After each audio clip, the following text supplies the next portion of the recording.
And welcome back to Jet Fuel, the New York Jets podcast. I'm your host, Keith Harrington, joined by Kyle Stickles and Pat Davis. And right now, we're going to look ahead at opening night for the New York Jets just around the corner, as they will be opening up at home at MetLife Stadium against the rival Buffalo Bills.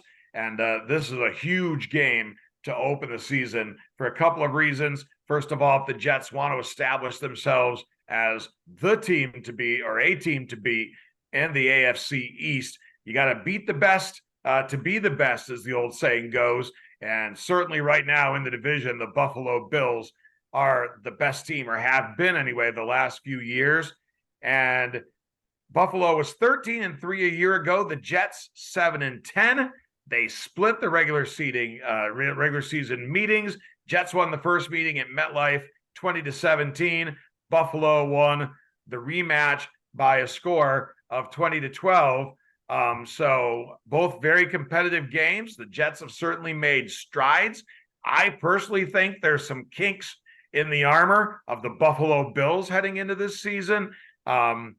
As most notably, Stephon Diggs not seeming to be happy, their star wide receiver. I think they're ripe for the picking this year. What do you think, Kyle, about that opening game against Buffalo? Yeah, it doesn't get any better than this for the Jets to go out and beat the Bills. I think especially since Monday night in prime time, your own field, and the Jets, they haven't been good in prime time the last few times they've been on. Obviously, the ghost meeting with Sam Darnold a few years ago, and just in general, they haven't been good in prime time, and they need to really set themselves out for this game to show people who this new and improved team is.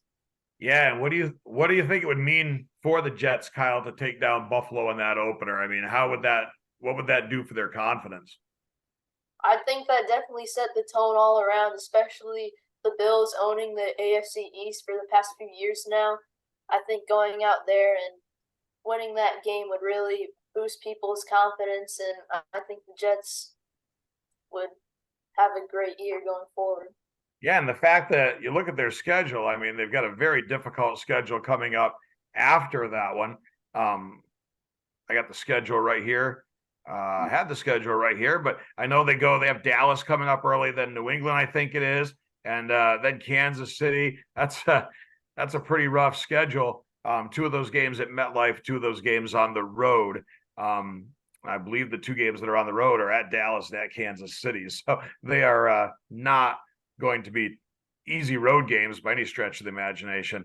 Pat, what do you think? You know, how important is it for an NFL team, and especially the Jets, to beat Buffalo in that opener and get off to the great start to the season? Well, first of all, let me say that they must have pissed the commissioner off, because I don't know how you get eight teams in a row that are either playoff teams or contenders to have a great season. So I don't know how you start that off. I think the game is very important. A lot of people will say, you know, it's only the first game. It's a long season, being 16 games. But, yeah, I think it's very important to start off well. They need to have a big win, especially against the Bills. They're going to get a little help because Von Miller is on the PUP list right now, physically unable to perform. So that's one less disruptive guy that you got going after Aaron Rodgers. I think that it is always a rival game, which is like that for most of the teams in their division, if not all of them. When you have the Dolphins, the Bills, the Jets, and the Patriots, every game is a rivalry game when they play each other. So I think it's very important for them to get off to a good start. And, yeah, it'd be definitely a good thing for them to get off to a good start and open the season with a big win. Yeah, and you know, Pat, I think the fact that it's home is key there too for the Jets, because you've got to get your division teams. If you're going to win the division, you got to beat your division rivals at home, because if you lose at home, I'm not going to come out and say it's a must-win game by any stretch. I mean, it's game one of a 18-week, 17-game schedule. But when you're at home against the defending division champions, against a rival, division opponent, you've got to beat the division opponents at home, right? I mean, you got to at least take care of business against division opponents at home. Well, I think what Coach Sala said is that the Bills are the reigning division champions until they're not. And so, yeah, the first game is very important. And that would be one step in trying to hopefully change the narrative. The Jets, we know, haven't been in the playoffs since 2010. And we also know that the Jets haven't won the division since 2002. So you definitely want to get off to a good start and set the tone for what kind of season you can possibly have. So Pat mentioned that first 8 games. I've got the schedule popped up here now. Had so many windows open, I couldn't figure out what window had the schedule in it here, but now I was able to pop that up. So after Buffalo at MetLife on opening night, as Kyle mentioned, Monday Night Football, right, Kyle?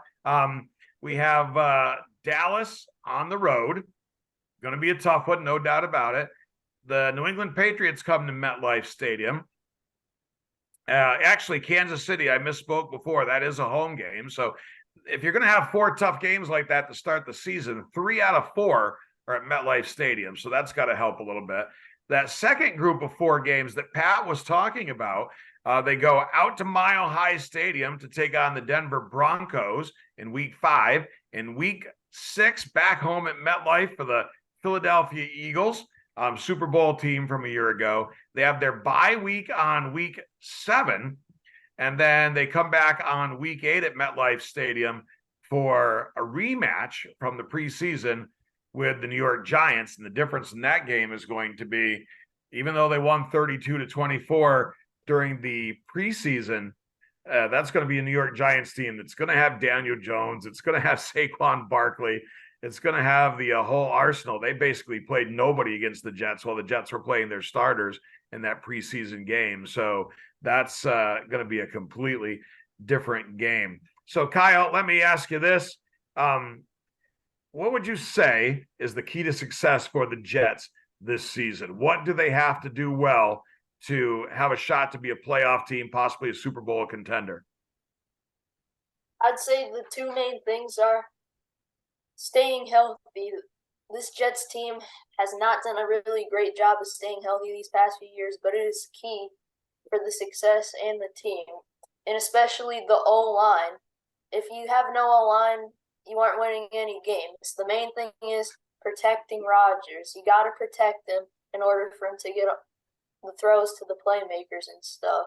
And I think in one of the Hard Knocks episodes, I think it was 2 weeks ago when they played the Panthers, one key thing that Robert Saleh told the team in one of their meetings was, you can have 2 $10 million receivers, great running back room, reigning offensive rookie of the year, but none of it matters until the big boys up front do their job. Right.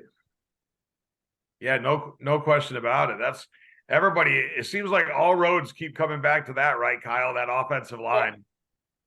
And here's another aspect of it, Kyle. You know, Aaron Rodgers has been known to be, a little bit fickle sometimes, I guess you would say. He can be a little bit tough on his teammates sometimes, get a little frustrated with his offensive line.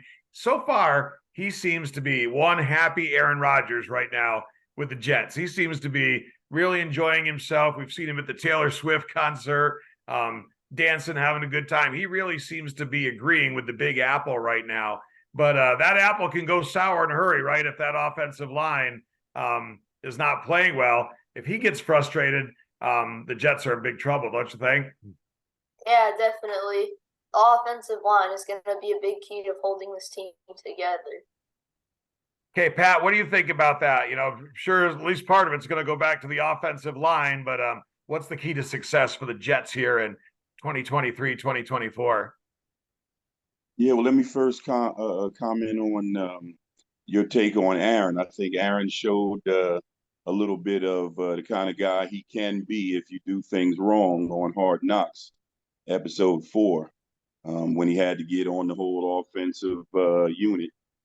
3 dropped balls, 3 wrong patterns, 1 offsides. He wasn't too happy about any of that. So he will definitely speak his mind, and in that way, he'll be a leader. I think, like you said, the offensive line has to play well. The defense has to live up to a lot of the hype that they're getting right now. They're considered one of the best defenses in the NFL.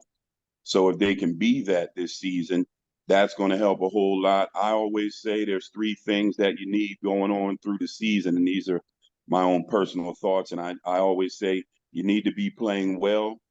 Number two, you need to be healthy. And number three, you need a little luck somewhere down the road. Maybe somebody loses a game they weren't supposed to. Maybe you win a big game that you weren't supposed to. I think the Jets have that type of schedule where it can go either way because, the core units of their own division, they're going to play at least twice. So you don't want to split a game for all of those because then that's 3 games down the tubes right there. So I think the key to success for them is just to stay healthy, to play well, and for them to be able to gel like a really good team, and for that offensive line to come together and really play well and stay healthy. And then who knows, the sky's the limit. Yeah, you bring up a great point there, Pat. I once coached with a coach during my coaching career that used to say something very similar. He used to say, he usually said it after a tough loss, as a matter of fact. He would say, over the course of this was high school basketball, it's 20-game schedule. He would say, over the course of a 20-game schedule, you're probably going to have 2 or 3 games you win that you shouldn't have won. You had no business winning. Probably going to have 2 or 3 games that you're going to lose that you really shouldn't have lost. And it's what you do in those other games that's going to be the key to your success. Yeah, that's true. And like you said, the schedule was tough.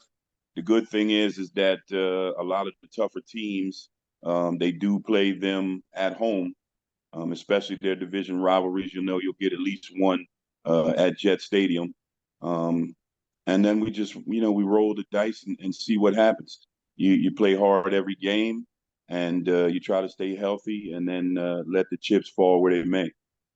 Yeah, and I think when you look at the schedule, I just decided to skip ahead here and look at the later part of the schedule.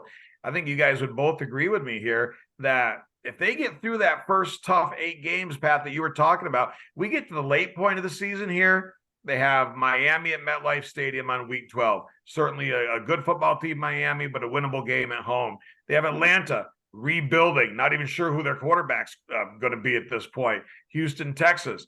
Possibly a rookie quarterback, rebuilding team. Miami again on week 15. Washington Commanders on week 16. Again, a team that's struggled as of late, a rebuilding team, new quarterback taking over. Cleveland Browns on week 17, and then New England at Gillette Stadium at the end of the season. So if they can get through that first 8 games and be in really good shape, the schedule becomes a lot more favorable for the Jets down the stretch.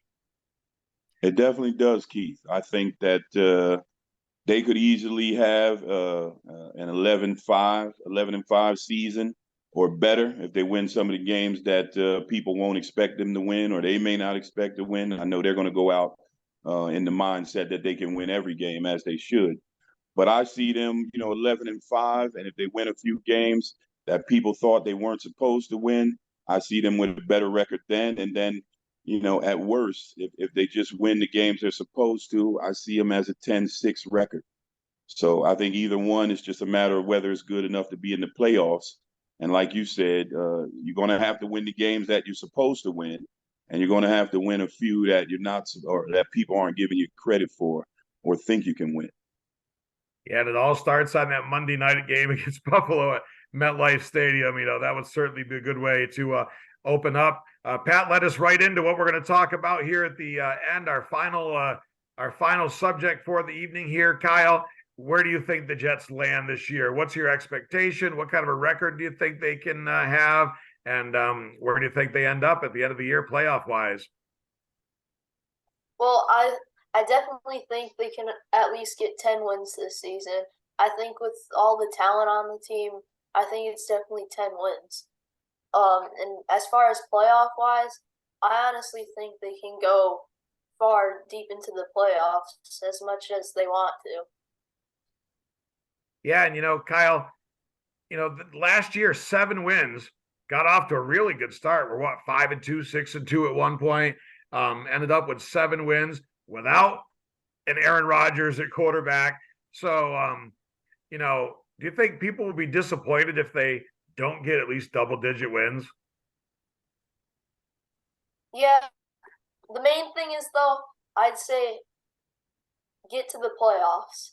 That's the main thing this year, I'd say. But I I think double digit wins will definitely happen. But the main thing I'd say get to the playoffs. You haven't been in a while. This is your time to do it. I fully believe. What do you think, Pat? 7 wins last year without an Aaron Rodgers at quarterback, and sometimes without Kyle Wilson as well. What do you think? Is it a disappointment if they don't get double-digit wins? I think it's definitely a disappointment, Keith. They didn't go out and pay Aaron Rodgers $37.5 million a year for anything less than 10 wins.